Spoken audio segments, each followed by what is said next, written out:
Hello and welcome to the Long Island Weekend Weather Report. And we had a lot of wind today. Clouds are on the increase. We had a lot of clouds around. They kind of broke up toward the evening. Now we have more clouds coming today, and a lot of wind too. I don't have any wind gusts. I don't know if they took it down from the site. Why did they do that? Because we actually had some of the highest wind gusts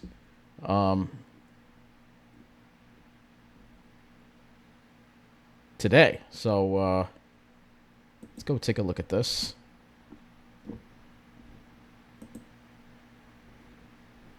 So that's a forecast. That's not okay.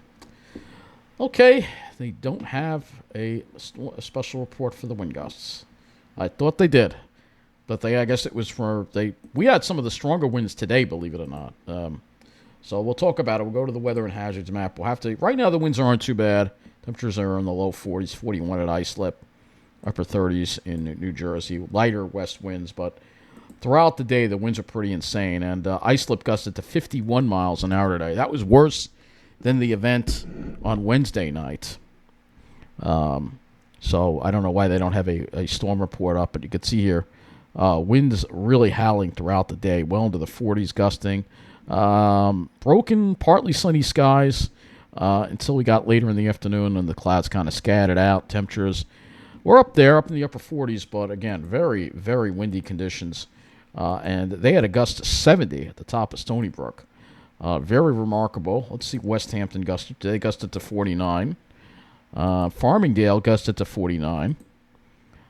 LaGuardia gusted to 56 miles an hour. Wow. So, really insane wind gusts today across the area. I don't know why they didn't issue a public information statement about this, or maybe they hid it. I don't know. But there was a lot of wind. Boston has a wind gust report for today. So they had some really crazy winds in Massachusetts, too. 61 miles an hour in Children's Island. Nantucket had a gust of 53. These are some pretty strong wind gusts. This is Rhode Island, I guess. In some of these sites, just incredible winds here. Really tight pressure gradient. Definitely overperformed today on the winds. Definitely a little worse. I'm glad we needed that wind advisory for sure. So very windy day across the area. Let's see. Maybe I can change this to wind gust. Let's see what happens here. Nah, it doesn't show. It doesn't show the. It just shows the past. It doesn't show. Maybe if I do this. Hold on. Maybe if I do this, it'll show it. No, doesn't. All right. Well. Anyway, let's go look at the high temperatures today. Highs got up to the upper 40s to around 50. Low 50s, a little more inland in New Jersey. Lows mid-30s, pretty much. There wasn't any radiational cooling with all that wind that we were having, that's for sure. Looking at the radar, you can see there's a little bit of a disturbance that's going to come through. It's probably going to dry up, and we're probably not going to see any precipitation from that. But there is a little bit of a disturbance. That's why we have these clouds approaching our area. We'll look at the weather map here. You can see that little disturbance right there that we have. That is approaching our area, and we'll look at the models and we'll see. I think most of this is just going to wind up drying out. Looking at the climatological report today at Islip, high of 49, low of 34, still 5 degrees above normal today, so we still managed to be above normal today. Let's look at the models now, and as we get into the week, you see a little disturbance there come through. Notice we've got tight isobars again for tomorrow, so it's going to be breezy tomorrow as well, and then Sunday we will wind up having less wind and a little bit of a flatter flow, so maybe a little bit warmer. But those isobars are tight, and there is a special weather statement from the National Weather Service on the fire risk tomorrow, because we are going to have low humidity of 30%, and there will be an elevated risk for wildfires for tomorrow. Not a red flag warning, but there is an elevated risk. Even though we had all that rain, I know, but it dries out quick, especially in the Pine Barrens, and so the low humidity and stuff, that could definitely cause a risk for wildfires. So let's look at the HRRR model here. And and at the end of this video, I will look and see if we can find. Yeah, that precipitation, it's just going to dry up by the time it reaches here. I don't think we see anything of that, but you'll see the isobars get tight. It won't be as bad as it was today, but it'll still be breezy. But you'll see the weekend should be mostly dry. It does bring a little bit of a light snow type of thing in there. It's like a little trough on Sunday that might cause more clouds than anything else. So it is showing a little bit of a chance for perhaps some light precipitation. Dew points and wind flow tonight. The winds have dropped off a little bit, and the dew points kind of see a little bit of a. They don't drop anymore. The cold air advection shut off, but we will have more cold air advection during the day tomorrow, particularly in the afternoon. The wind shift to the northwest behind that storm again, so it might actually wind up being colder tomorrow night. Northwest winds, and then Sunday the wind shift more to the southwest a little bit, and then kind of come back to the west again. So you'll see that the air moderates a little bit as we get into Sunday. The temperatures tonight probably won't be dropping all that much. We'll probably see mid-30s. For Saturday, you can see it's colder, and I think it will be a little colder tomorrow. I think we're going to have highs more in the mid-40s, so a little more closer to average tomorrow. And tomorrow night, the temperatures will drop probably the upper 20s to around 30. Though with the clouds around, I don't think we're going to see radiational cooling. And then for Sunday, it'll wind up being warmer with highs probably similar to where they were today, upper 40s to around 50. Looking at the clouds situation for tomorrow, I think earlier on we're going to have more clouds in the morning, so you can see these lines are kind of touching. But I think as we go toward the afternoon, I think they will start moving apart, and yeah, we will have more sunshine then. So let's go to the RGEM and look at the cloud cover forecast. This is the 0Z RGEM, and you'll see those clouds come in tonight, and they'll move away.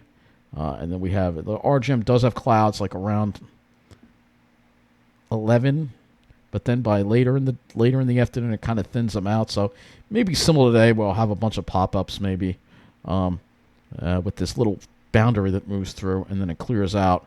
And that's as much as we got on this RGEM run. Let me go to the 18Z run. So 18Z run, you'll see it does have it clear for tomorrow night. And then clouds kind of come in on Sunday a little bit. Though the RGEM is not quite as gung-ho with the clouds. It doesn't really move them in until the afternoon on Sunday. So it's kind of interesting. So it's kind of reversed. Saturday we see more sun in the afternoon. Sunday we see more sun in the morning. We can look at the NAM as well with the cloud cover. So you can see the sun. You see a little bit of sun in the morning, then you have a little bit of a wave of cloudiness come through in the late morning. It clears out again. And then for Sunday, there's definitely more in the way of clouds, I think. This is the NAM. So there's two different ideas here, but I think we'll see more clouds on Sunday than tomorrow, I think. Let's go talk about the winds, because the winds have kind of relaxed a little bit right now, but they will pick up again during the day tomorrow, and we'll have gusts probably up to 34 miles an hour. It looks like maybe not quite wind advisory, but it will be breezy, and with the low humidity, as you saw the humidity drop when we were looking at the HRRR, that could result in conditions for the spread of wildfires. And we can also look at clouds on this and show you. See 11, you can see there's a lot of clouds. You can see this front coming through, and then boom, by 1 it clears out. So that's what it's looking like on this model right now. So let's look at, I think that's just about it. All right, we're just going to go and see if they had a public information statement on the winds today, because they don't have a link to it, but we'll see if there was. Here we go. These are the wind gusts. Why they took it down from the website already, I don't know. But here you go. Here are the wind gusts. And you can see some pretty strong. Greenwich gusted to 54 in Connecticut. 59 miles an hour at Groton. Teterboro had a gust of 54. Brooklyn College had a gust of 55. Bayville had a gust of 59. And Belmore had a gust of 56 miles an hour. That was last night. So the times are different on these winds, but Midtown Manhattan had a gust of 51. LaGuardia gusted to 56. JFK gusted to 55. They had a gust of 57 miles an hour on Staten Island. And at the top of Stony Brook, 70 miles an hour. Fair Harbor gusted to 63 miles an hour. Blue Point gusted to 53 miles an hour. Islip gusted to 52 miles an hour. So, yeah, these are the wind gust reports here that we have.